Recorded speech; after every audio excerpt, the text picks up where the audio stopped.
Hello, everybody. Welcome, in most cases, welcome back to Artist Television Access. My name is Alex Cruz. I'm a volunteer and the board president of ATA.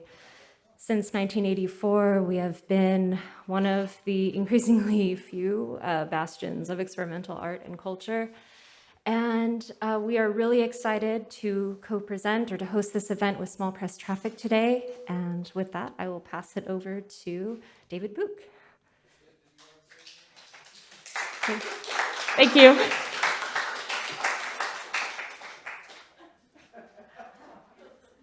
I'll be David Book for a minute. No, I'm Sid. I'm just gonna very quickly say thank you all for coming, and thank you ATA for hosting, and for Tripwire and David Book, editor of this chapbook along with Ted Rees, who is not here. He lives in Philadelphia now.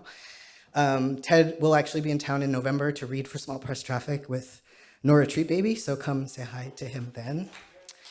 And I think that's it. I'll hand it over to David, but we're going to go just simple in the order that appears there. Lourdes can't be here today. I'm going to read her piece for her, and she sends her regrets and hugs. Thank you again for coming.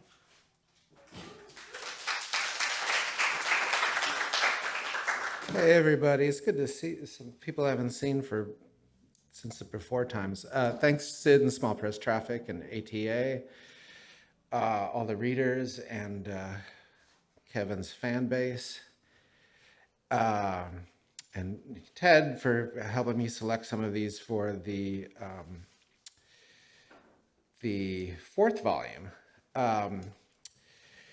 and also to McGuire, who's here for the beautiful cover art, and Wayne Smith, who came through too. Wayne, who did the amazing design on a very, very tight timeline, which I appreciated. And of course, to Dodie, who couldn't make it tonight, but who, gave me permission.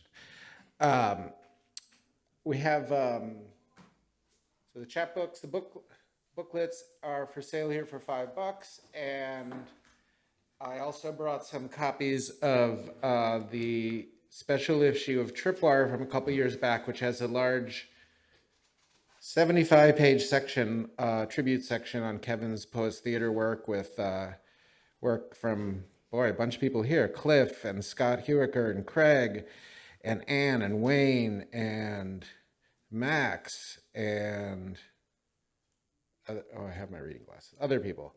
And that's very exciting. Well, I don't want to spoil it. Beautiful cover of Kevin, and then this is from Cliff. This beautiful back image. Just for those of you who've ever been in a Kevin Killian play, you would get these yellow markers to highlight your lines in between drinks backstage, and so it's like a pop consumer fetish item. I don't have those for sale today though. So I'm just gonna read. I think everyone's sort of familiar with Kevin's Amazon review project, but I just have a couple words from something I wrote a couple years ago. In addition to his voluminous work as a poet, novelist, memoirist, art critic, playwright, and literary organizer, Kevin found time in his last years to publish over 2,600 Amazon reviews. For some time, his reviews have found fans among poets and other connoisseurs of the paraliterary, with now 4 volumes published by small presses and a full collection coming from Semiotext soon.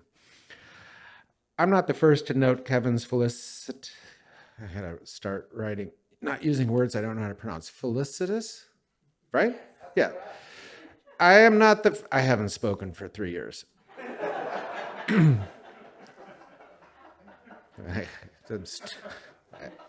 I spent 30 minutes up here trying to find out where the unmute button was. Really?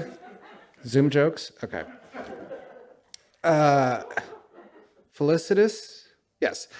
I'm not the first to note Kevin's felicitous use of the Amazon review platform for literary production, distribution, and archiving beyond the sometimes insular small press poetry world and the corporate literary establishment, which was never going to publish anything as outre as Kevin's work anyways.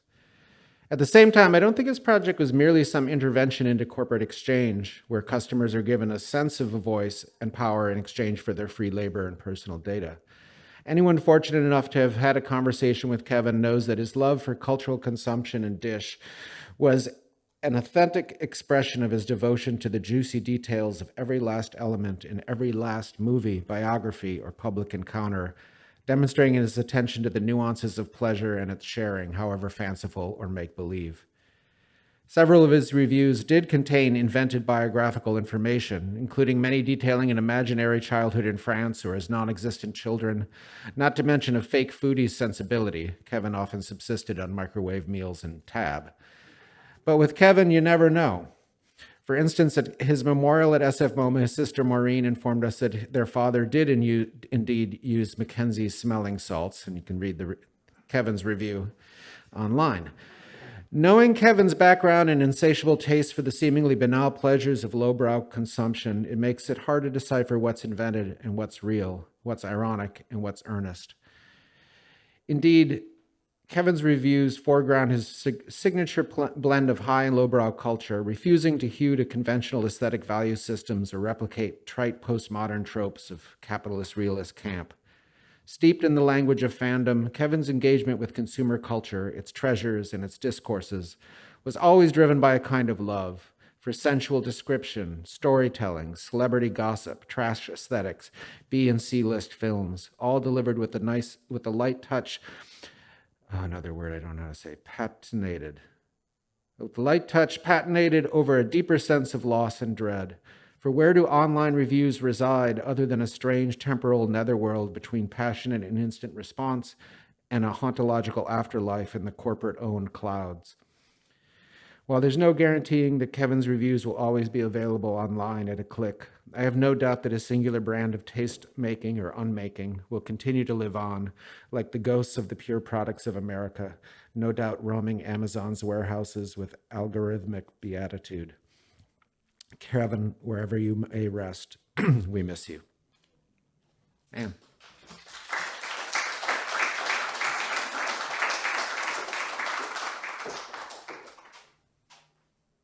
Hello. I'll adjust this. Hi, I'm Anne McGuire, and I'm going to read Almost Excellent, a review of Rin Tin Tin, The Life and the Legend, a book by Susan Orlean. All right, July 7th, 2013. I came to Rin Tin Tin through my study of the works of contemporary poet John Ashbery, who early in his career wrote a trio of poets' theater plays, and one of them was said to have been lifted from the intertitles of Where the North Begins, a very early Rin Tin Tin silent. Watching the movie over 70 times, to transcribe all the intertitles, and indeed pinning down quite a few Ashbery borrowings, I began to feel first admiration, then respect, then downright awe for the Star Dog's acting range. One of the suggestive parts in Susan Orlean's massive biography of Rin Tin Tin is her continual assertion that possibly more than one dog was used in any one film, and that Lee Duncan's own German Shepherd, discovered as if in a miracle in war-torn France and just about smuggled back to the States against all military regulations, got the credit that might have been shared by dozens of lookalikes. Indeed, can one call Orlean's book a biography, since its hero dies pretty early on in the book, and we hear about this and that of his inferior sons and grandsons, etc.? I suppose she would say that she is writing instead about the idea of Rin Tin Tin, and so anything goes. Anything certainly gets into this giant book, as many reviewers have noted.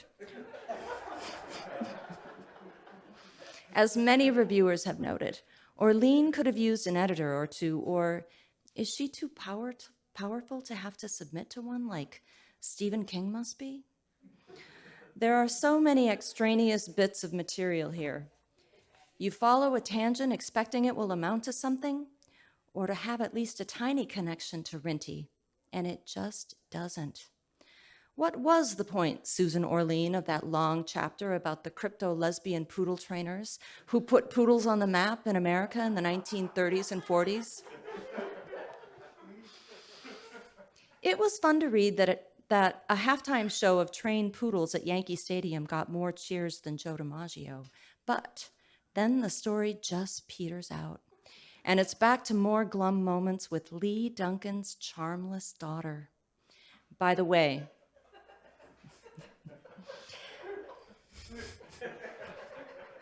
the daughter seems like a reasonable woman, somewhat beat down by life.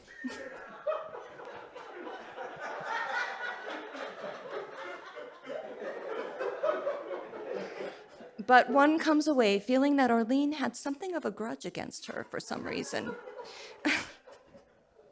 Because,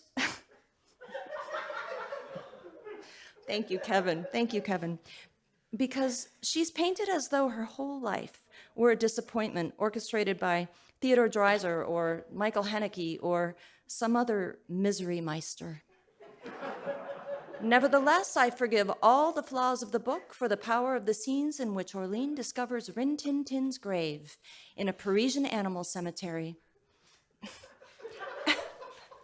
And for the ending of the book, actually about 10 endings, a multitude of riches, for it seems she wasn't sure which poignant moment to end on, so she put all of them in over the last 40 pages of the book. Finally, the kitchen sink strategy pays off big time. Thank you.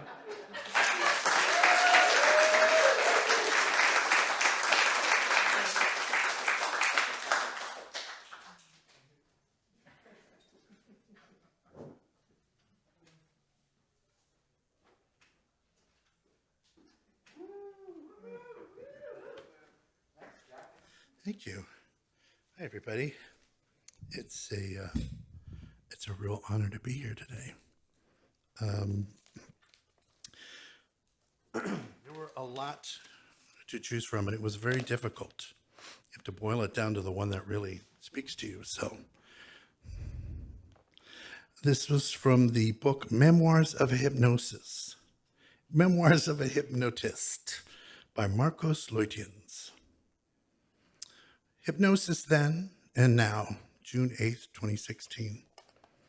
If you ever wanted to know how the artists invited to big European shows like Documenta survived the months-long and often arduous toil of basically singing for their supper, I could think of no better guide than Marcos Loitians' lovely little book, Memoirs of a Hypnotist, 100 Days.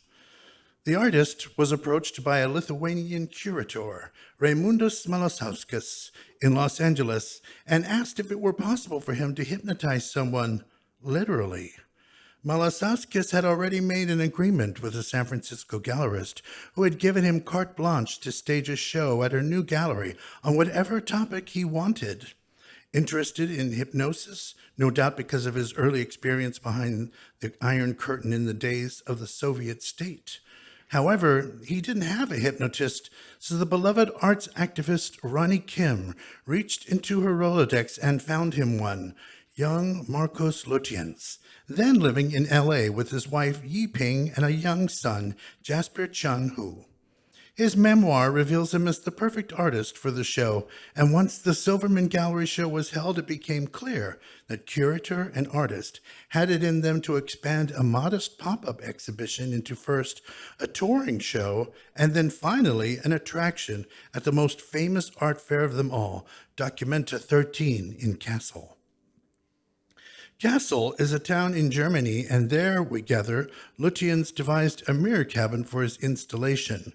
To mirror the mirror theme, the book's introduction is laid out in a footnote scheme in which we see the numbers on the right-hand page say 23, but on the left hand we see the number 23 reversed, as if seen in some sort of dim reflective mirror. There was unease built into the show, and happily Lutyens has pages and pages of anecdotes of what it was like, hypnotizing visitors into vague narratives devised by participating artists for an experience that would leave them feeling interpersonal but singular. Celebrated artists came too, and like all good sports, sat in and let themselves go under, like the American performance legend Joan Jonas. We watched as Lutyens watches Ron Athey undergo genitalia stapling surgery without pain due to his ease with hypnosis, while in another sequence a friend grants him access into a private hospital in which operations are performed on actual patients to be witnessed by spectators in their underwear, like some fantastic futuristic Eakins painting nobody knew he painted.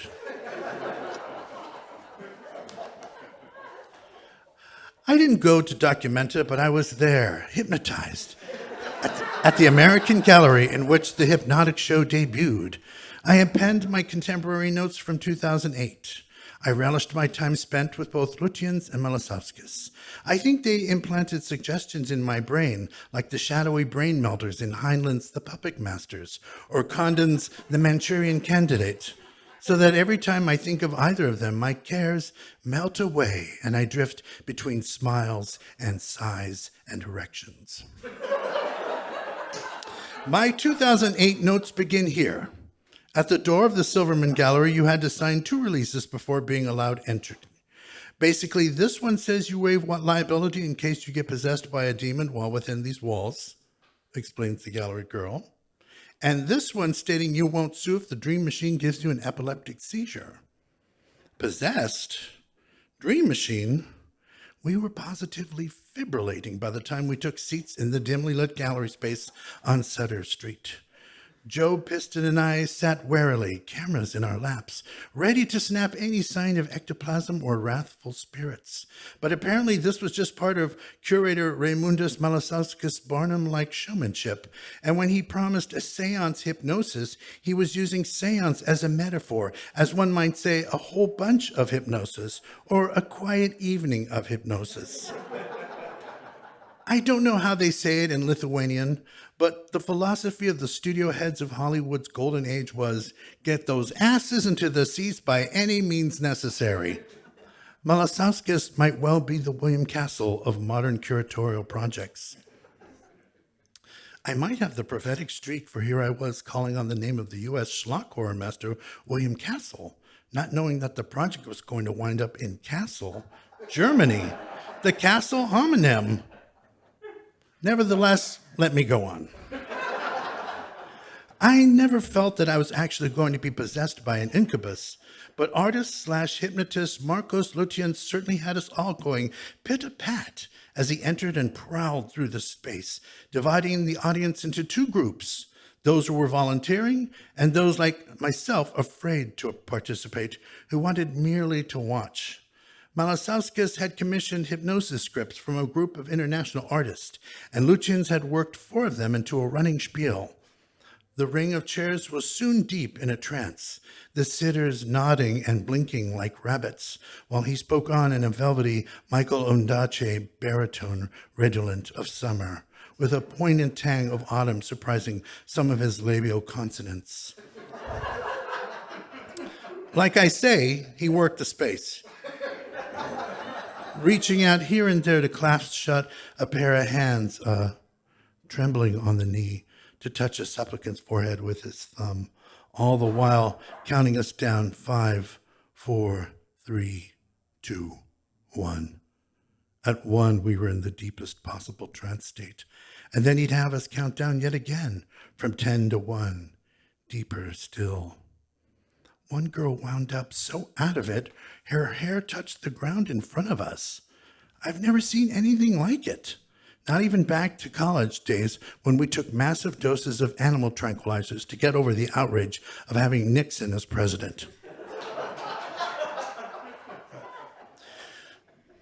Meanwhile, Lutyens was droning on in that intimate, simpatico way, walking us into Joaquin Keister's script about a park, a sidewalk, a civic building called the Department of Abandoned Futures, after which we crossed the threshold and descended a stairway, entered a hall, found a box filled with what?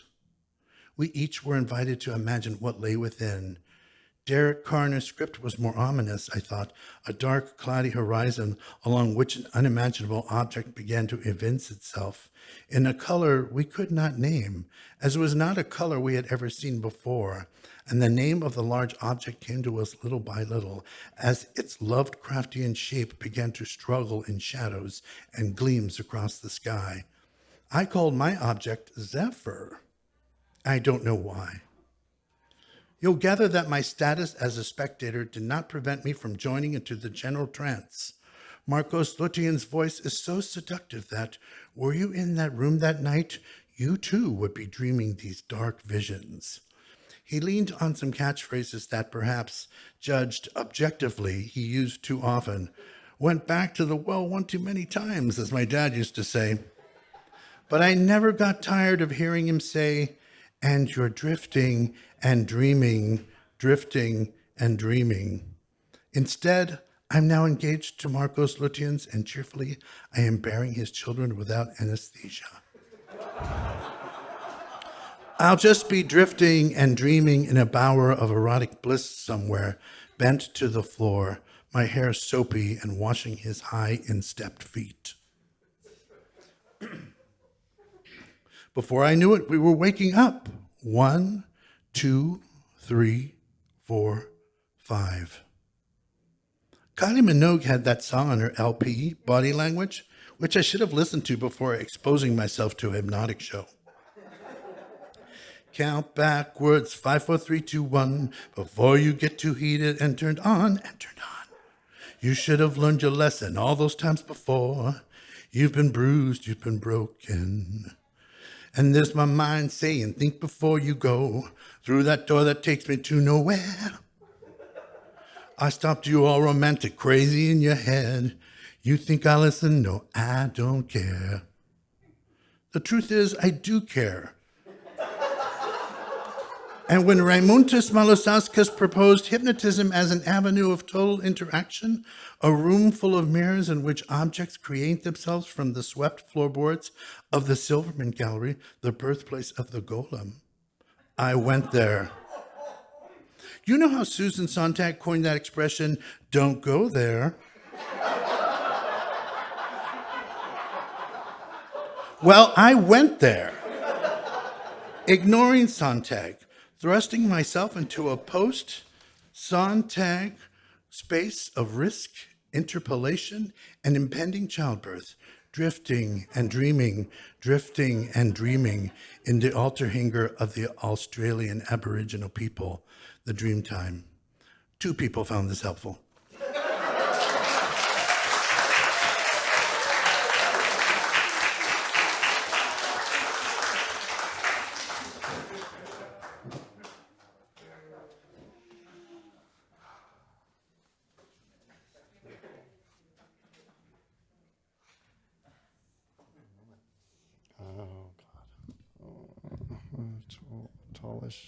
Tallishness.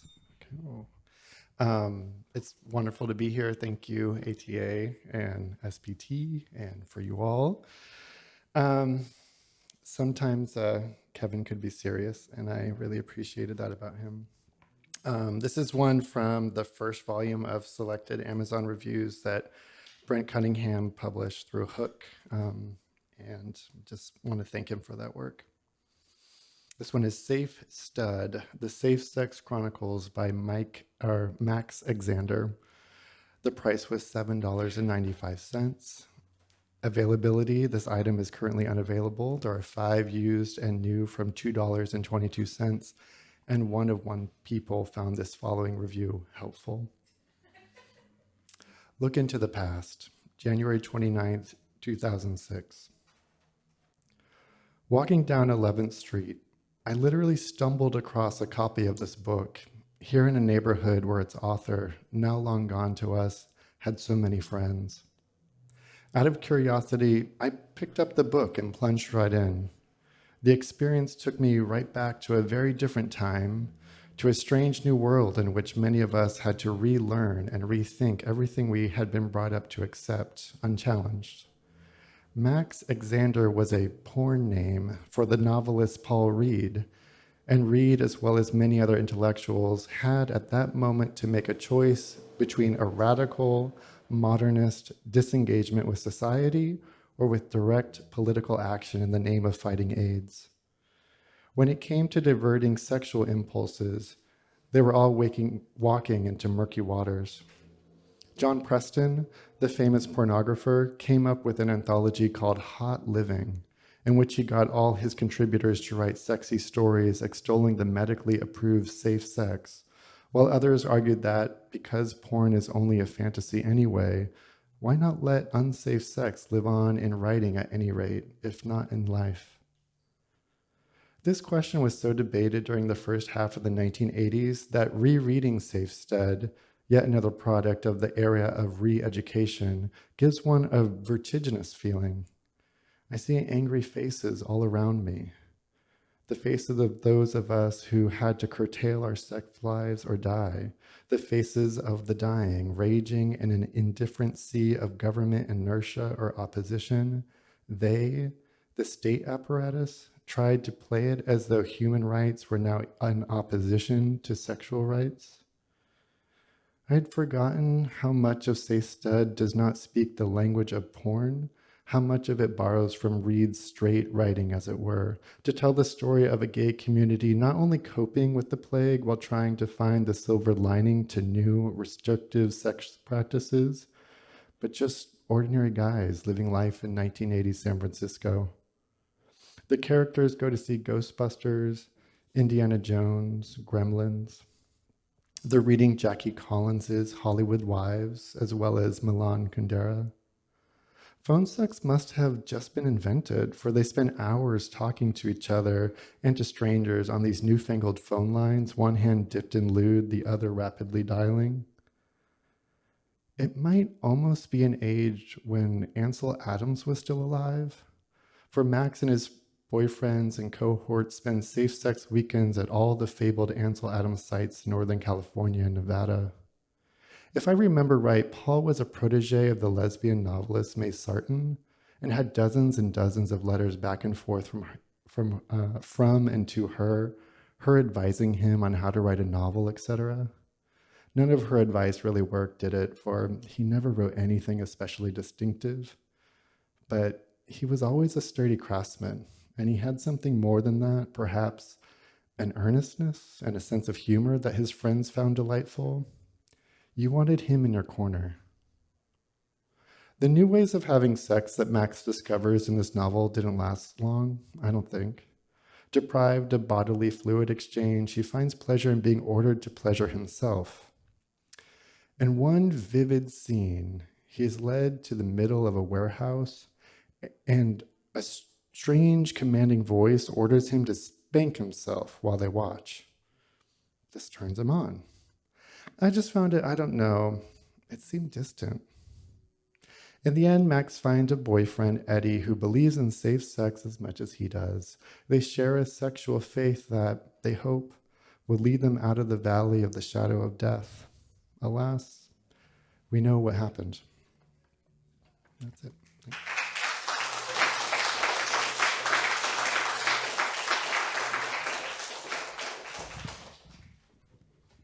All right, hello. Here's two from volume 2, put out by Push Press and Jason Morris in 2011. Priceless heirloom, 14K ruby and diamond dynasty necklace.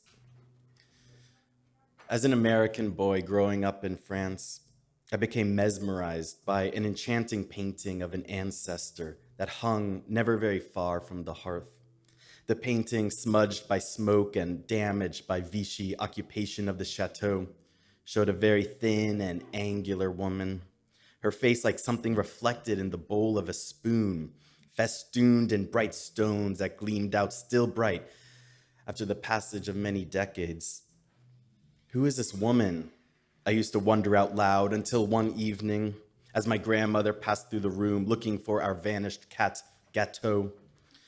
I noticed that she wore the same diamond and ruby necklace as the ancestor in the old damaged painting. I persuaded my grandmother to sit down and forget about her eternal hunt for a cat who had died long before I was born, when she was still a young woman, not even married to my grandpapa yet, and to tell me about the necklace she wore. She took my little hands in hers and in a low, breathy whisper told me how she had stumbled across these precious stones in a valise once. Amazon's 14K ruby and diamond dynasty necklace looks a lot like my family jewels. The resemblance is shocking enough to have made me drop my cocoa while leafing through the jewel pages this morning in an attempt to bring back, Madeline style, the vanished days of yesteryear. These diamonds are perhaps a bit more brilliantly cut than the one my grandmother used to sport, but as she mentioned, her diamonds predated modern mining methods, so they seemed rough, scratchy, almost fungal in their savage brightness. You wouldn't want to wear them next to your skin. You wouldn't want to wear them next to your skin, an aversion she averted by normally wearing a sort of wool ascot as a liner between her necklace and her body. The clarity here is superb, like drinking water from the nearby fountain at Lourdes, when Our Lady wriggled her shepherdess staff into the rocky ground on which Bernadette fed her sheep. I used to ask my grandmother what would happen to her diamonds and rubies when she died, and she said she would never die. The rubies in the Burmese style have that distinctive pigeon's blood shine that befits a country ironically racked by civil war. Rubies and diamonds, blood and water, my dad used to say. He had one of those great Irish voices, like a poet. I think I'll order one of these necklaces one of these days, for if nothing else, like all the other dynasty jewelry I've ordered, worn, and stored away in a vault. It will be fit for a king. If only I had a JPEG of my grandmother wearing this piece. Darting after gâteau, half consumed with anxiety, and yet noblesse oblige always paramount in her fragile, gregarious mind. Yet stopping for a minute to console a lonely and abandoned grandson who grew up without proper supervision in a country far from Long Island. I think I've come to a point in my life where I deserve the priceless luxury of a dynasty heirloom. It's not all about Sing Out, Louise, Raising a Star, the parent's guide to helping kids break into theater, film, television, or music by Nancy Carson. I was trying to help some neighborhood children break into the world of stardom, for they are the most talented kids I have seen in a lifetime. A friend who knows of my interest in these youngsters' careers recommended I take a look at Raising a Star by Nancy Carson, as told to Jacqueline Shannon. For, she said, it is one thing to think that baby is so adorable that they should have him in TV commercials, and another to be a stage mother or father, like the man who pushed little Macaulay Culkin into a career he didn't really want. If you're serious and want to take the time, Raising a Star is the book for you. Learn valuable tips on how to find out about auditions, how to groom your children so they don't look overly perfect, how to avoid the crushing disappointments that come along with a showbiz career, and most of all, how to let natural, if somewhat untrained, talent speak for itself, like a microphone turned on and left on a podium unattended. Carson knows whereof she speaks, and her record speaks for itself. She's been discovering, promoting, pampering, and revivifying child stars from the 1970s right through the modern period of High School Musical and Everybody Loves Chris. It seems like no matter what the era, some things are basic. What happens, she asks, when your child, or say the neighborhood child, is asked to perform songs or make statements that don't reflect her own values? Say your child was cast in a production of Oliver, and yet you had raised him not to steal things from others. And yet there he was, playing a child thief in Fagin's ring while singing, "Consider yourself one of us." It's a dilemma not every handbook tells you. But Carson gives good sound advice. Or how to make children understand their legal responsibilities in show business. It's a tale that's been told a million times before. But as we all know, those of us who work with kids, sometimes they just don't understand business. And they just want to have a milkshake and play with their Xbox instead of fulfilling contractual obligations. Nancy Carson's known Britney Spears so long that she remembers when the extroverted sub-Deb used to perform big Broadway classics like Tomorrow and Tonight. It took hard coaching from Pop Svengalis to give her the breathy voice she developed during the Mickey Mouse Club years.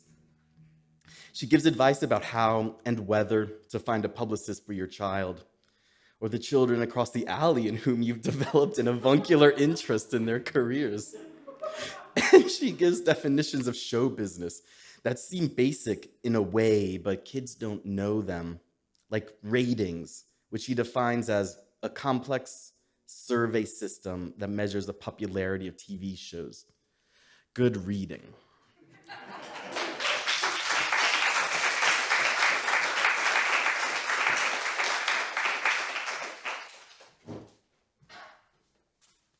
I'll be reading for Lourdes Figueroa, who could not be here. The invitation was to either select some reviews to read or to write a little piece or say some thoughts and reflections, which she chose to do. For Kevin's Amazon reviews, August 7th, 2022. Peggy and I met Dodie and Kevin at an exhibit up in Napa, I believe. If I remember well, they were curating. Our job was to document and interview them. It was fun to say the least. It was meant to be, to say the most. Towards the end of the interviews, as we wrapped up, wrangling in the wires and other camera gear, we talked more to each other, and as we said our goodbyes, Peggy outs me as a poet to Kevin. And Kevin, being how he was, raises his eyebrows in a delight and curiosity, gently saying, "I am a poet too." We exchanged emails and phone numbers because I don't carry a business card. Peggy and I went home, and lo and behold, Kevin writes me, inviting me to the reading series they do at the bookshop Alley Cat Books in the Mission. The thing about this, about it all of how Kevin was and what this initial invitation meant for me, it's like when you fall in love and your whole world widens more, bits of you are healed or blasted away. And these Amazon reviews, this Kevin and Dodie inviting us to their readings, their events, there was no pretension. It was like having that hermanito or that friend you had in elementary school or high school or wherever it was that he finally came along and to just love you unconditionally, just love you like you loved them, just sharing their work, their art. And that's the thing with Kevin, his way of sharing in poem. There was nothing fake about it. It wasn't dangerous. I felt safe. And I loved how he loved poets. He was how he was just on the page. He just was Kevin Killian all around, the love of the word. That transcended to natural community making. It wasn't ambition. It was the spreading of the word and that love for it, that unconditional love only a mother seems to be able to give, no matter the marks and tears on your life, how you have messed up or worse. There were arms always ready and wide open to receive your word. And two, come to think of it, you know how there are all these lit bubbles around here, just like the San Francisco's microclimates. Kevin popped those bubbles for me, making this world more loving. You know, too, the most powerful thing about meeting Kevin and Dodie that day is that right before I was having intense love affair with Spicer's work and Rosario Castellano, I have known Kevin and Dodie, I hadn't known Kevin and Dodie nor the new narrative then. I did without knowing I would ever know Kevin and Dodie. I guess I met them on the page long before, and when I met them, I didn't know who I was meeting. My brain, just like everybody else's, is a monster. She farts a lot, meaning she travels somewhere outside my body, whether I know it or not. But there you go. love is love, and the word is the word according to each of our bodies.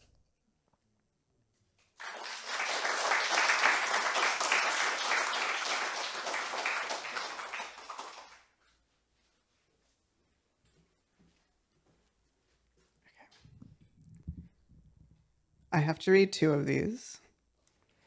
The first is a 5-star review called Superb Underglaze, a review of the book British Pottery and Porcelain by Stanley W. Fisher. I hate making these kinds of comparisons where your mind is torn between two different ancestors and you wind up saying, so-and-so is the spiritual love child of Dostoevsky and James Baldwin. But sometimes you just have to.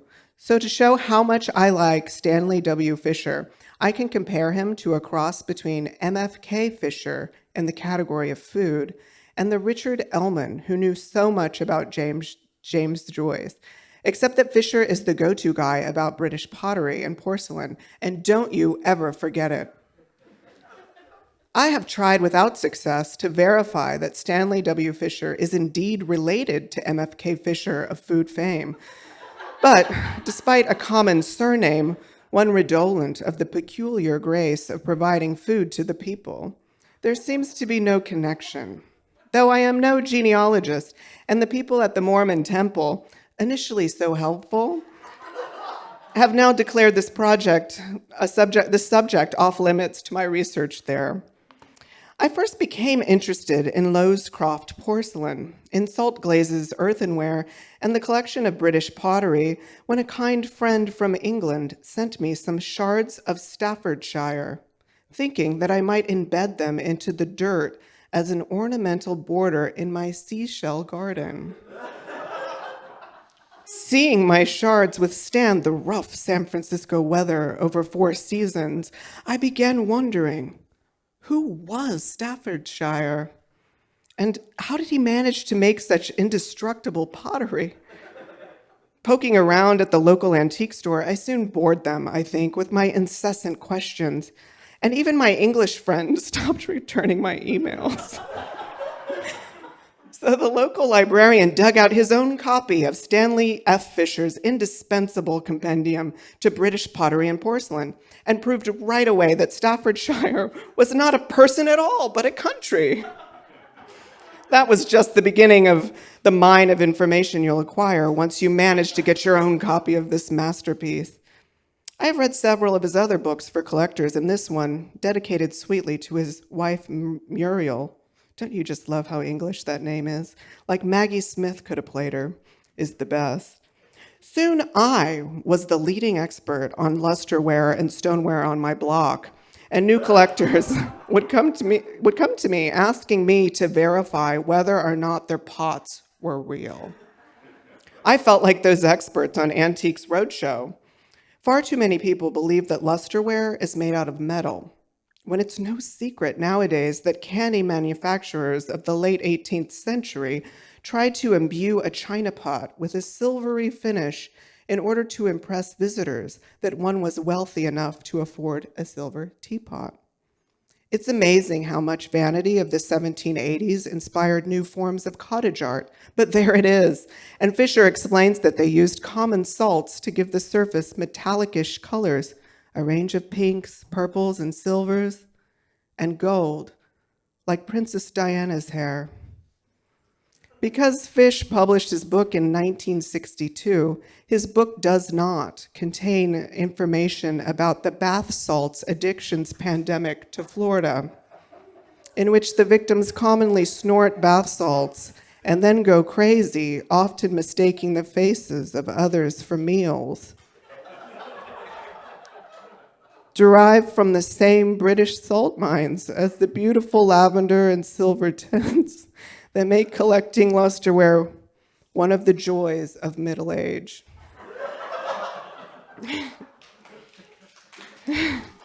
Okay, it's a classic.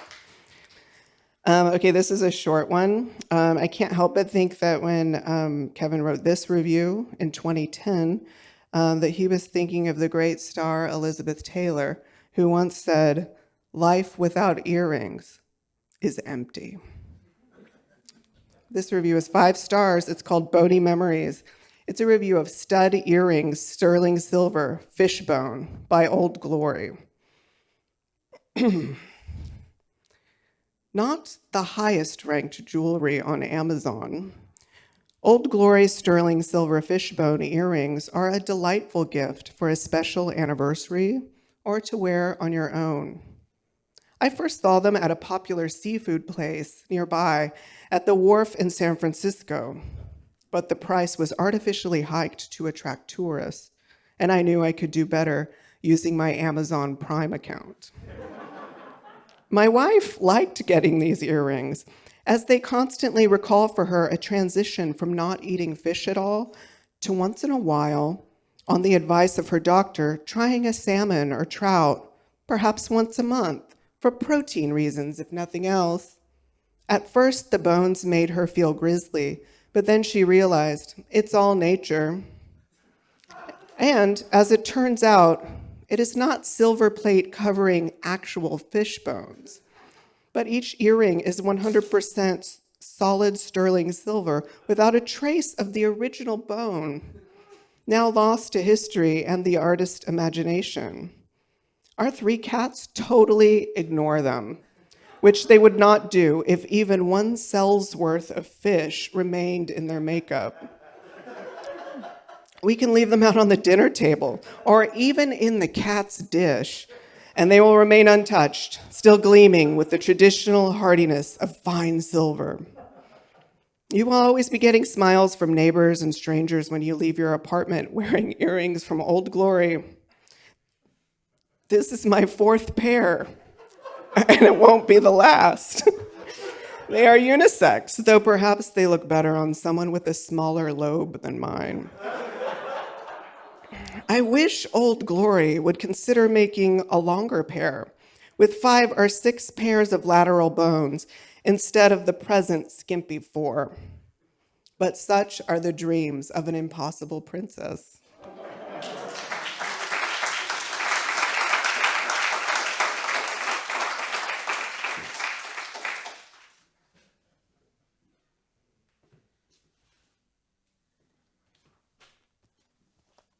It's great to be here, hearing all of you read, kind of hearing Kevin's voice through all of you. And yeah, what can you say? I've got 2 short reviews I'm going to read. They talk about color in an interesting way, I thought. This one's called Think Pink, 5 stars from 2011. These were breast cancer awareness push pins, 200 per tub, pink. If you're worried about having these pink push pins on your desk at home or at the office will somehow brand you as a softie, well, worry no more, just enjoy. First off, this is a product with true quality. I bought 6 packs of these pins and I've never experienced so much as a jab or a defect. It's almost as good as it gets. Then the color pink is not as feminine as you might imagine. Indeed, as you can see from the illustration, no 2 push pins have the exact same tint of pink. And their colors change depending on the light. At morning, spill out the jar of Office Mate push pins across your blotter in the morning sunlight. You'll see a soothing, almost angelic pink on their tips, as friendly as a dog's tongue licking your face. At noon, under the white-hot sun, spill them again. The pink nearly disappears, almost burnt off by the summer heat. You'll think you're looking at little white dots of loose leaf clipped from a pad of white paper instead of the backs of sharp pins. Seeing them pushed into corkboards, you wonder, how did that pink get so pallid? Like an old formal your former wife wore to her high school prom, and for some unaccountable reason kept hung and wrapped on the back of her closet door for years. Miss Havisham, anybody? Then, at evening, when the breezes pour in through your veranda and it's time for a nice planter's punch, Knock over your container of push pins once again and see the difference. The pink has turned red, lobstery red, as though engorged by blood, and the pins seem sharper than ever. Take your pins, or take your thumbs, and plunge these pinheads through paper and cork.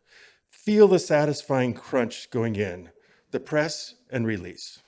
Tell me this ain't the way push pins should be. Like small, personalized power tools of the mind.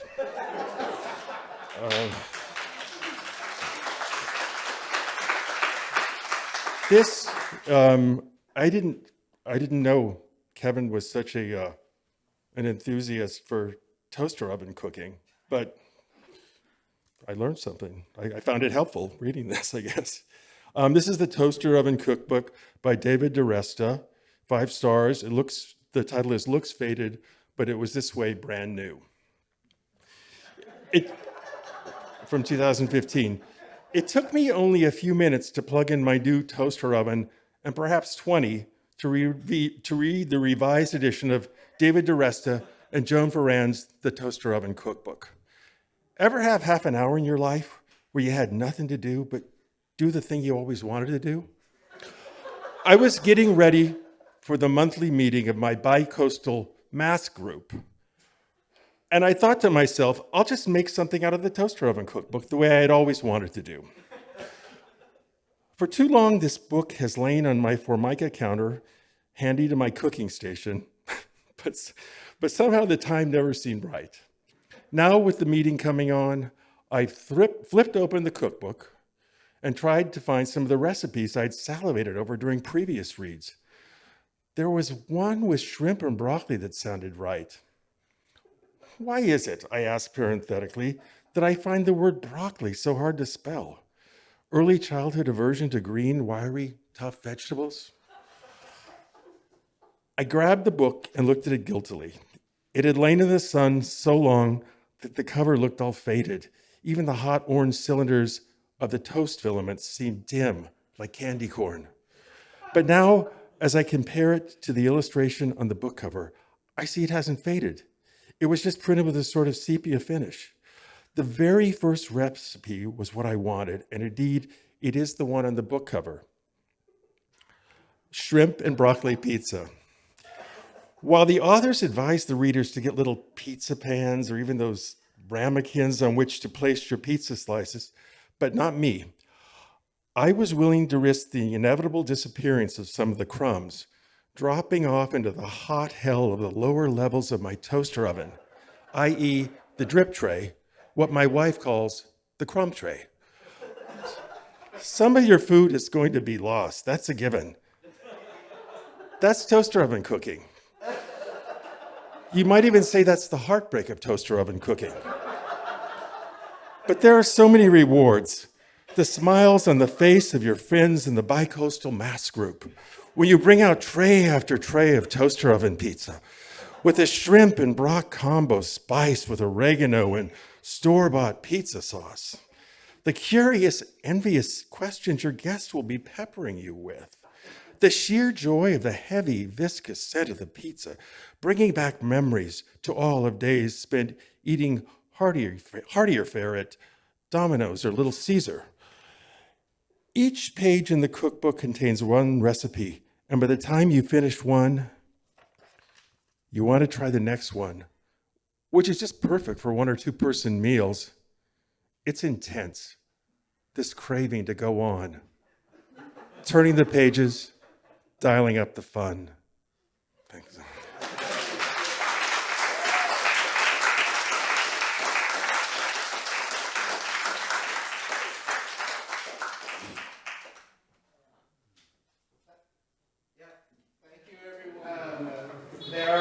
You can, of course, read more of Kevin's reviews online. Some of them no longer exist online, but Will Hall, a friend and researcher from the UK, has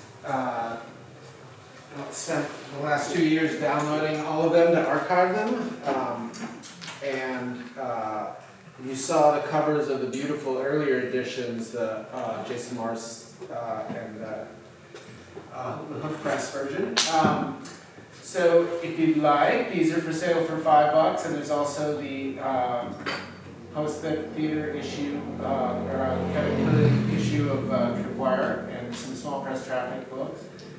And to end, I'm going to just read an excerpt from one more of Kevin's reviews, which is about my father's self-published detective novel, which Kevin never told me that he read it, or I don't remember. I guess he knew it existed. I must have mentioned it. This is one of 15 5-star reviews my father's book got, but the only one that was not written by a relative. Or a former co-employee, as my father pointed out.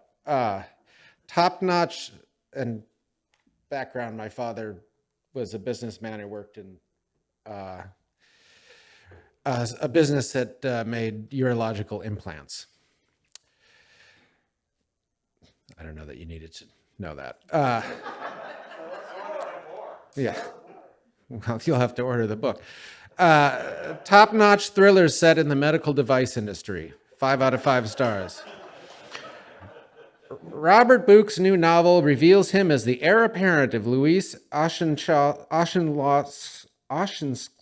and Jeffrey Deaver, a novelist of the business world who creates a serial killer like none other whom you have ever seen. Set largely in the USA, though through captivating side trips to Canada, Mexico, and Britain, the second profile takes us deep into the hidden world of the FBI, as well as the strange, rarefied world of medical device companies, about which you will learn a good 100,000 words worth. More than anyone knows, except probably Stephen Hawking, who by this stage is living on them like Courtney Love lives on Nirvana residuals. Ouch.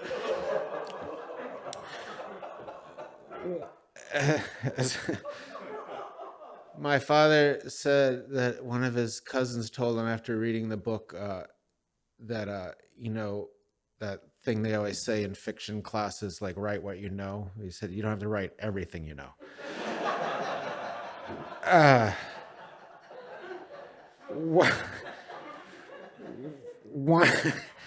One man, profiler Jay Harris, and 2 women, biblically called Martha and Mary, dominate the story, along with over 200 supplementary characters. As Buch creates a cat-and-mouse game you have not often seen played so well or so diplomatically. The time? It could have been yesterday, and the dates aren't always clear, but the present day of the company seems to have been in 1994, sometime before computers got to be on everyone's desks. And the crimes of the serial killer stretch way back, a good 14 years before anyone starts to notice. Buch plays his hand slowly, like an expert croupier. But before long, you are caught up in the story of a conspiracy so involved and complex only a genius could understand it. A genius without even Google, in a book where everyone is obsessed with looking everything up. How did we ever survive? Well, crime ran rampant in an age without consistent surveillance. And who is innocent in the world of top medical device makers? Very few, it seems. Impressed, and then skipping ahead from a long, detailed review. Impressed by this book, I hope he writes several more in which Jay Harris intuits whole profiles out of people with just a glance, or inquiring simple things like, were you one of twins? I personally do not understand the art of the profile, and to add to Harris's mystique, Buch never spells out exactly how he does it. But we believe it. Oh, yes, indeed. Buch can take unlikely story elements and spin them over decades until they build a narrative trap made out of spiderweb but thick as barbed wire, into which the evil fly saunters and then dies squirming. One of the best characters is a paid assassin who also has a grudge against the medical device industry. I'm amazed so many people knew about an industry about which I know nothing, particularly one that seems to do nothing but kill animals and disappoint those who implant their devices. Beside Jay, I would love to hear more adventures of Martha, Mary, and Michael Montgomery, who all meet in a taut, exciting climax set around a steep railing in a Texas hotel during a wedding reception that I won't say for who. 5 stars for the second profile, a round of exotic cocktails for the man who put it all together in an unlikely combo of gore, scientific acumen, sex appeal, high fashion, hitmen, J-school, medical devices, and suspense. Thank you all for coming.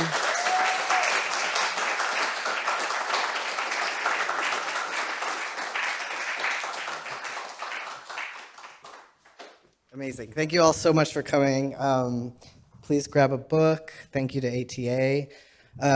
SPT is going to take a little, we're not going to do any public programs in September, but we are launching our new website and The Back Room, which is an online publishing project led by Claudia LaRocco. And yes, very exciting. And October 1st, we're going to have an event at the Gallery Wendy Norris at her new location. Her opening event will be on October 1st. It's a Saturday. And she has, it's for Alice Rahone, a surrealist painter who was a poet before she was a painter. And so we're going to organize a poetry reading with Marianne Cause will be here, the editor and translator of the book. And the readers will be Cole Solinger, Layla Forrest White, and Yetta Morrison. So I hope you can make it there. And yeah, thanks again.